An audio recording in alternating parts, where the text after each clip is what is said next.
কোটা সংস্কার আন্দোলনের অন্যতম সমন্বয়ক সার্জিজ আলম। কোটা আন্দোলনের শুরু থেকে ছিল সম্মুখভাগে, তবে আন্দোলন শেষে অন্তর্বর্তীকালীন সরকারের উপদেষ্টা হিসেবে নাহিদ ও আসিফকে দেখা গেলেও কেন নেই সার্জিজ, এমন প্রশ্ন উঠেছে। এমন প্রশ্নের সরাসরি কোনো উত্তর না পেলেও সার্জিস তার ফেসবুক পোস্টের মাধ্যমে দিয়েছেন এক সম্ভাবনাময় উত্তর, যেখানে উপদেষ্টা হিসেবে না থাকলেও জনগণ চাইলে আগামী নির্বাচনের সংসদ সদস্য পদে দেখা যেতে পারে সম্ভাবনাময় এই তরুণকে।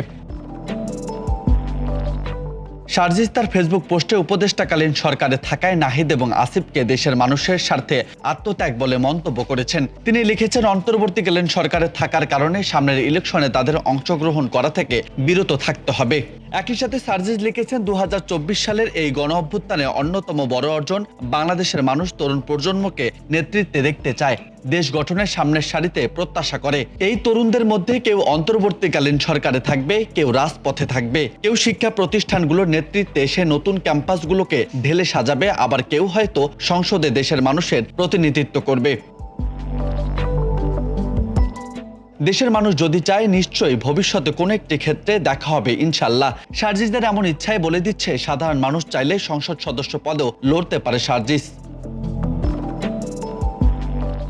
রাজু আহমেদ, ভারত 24।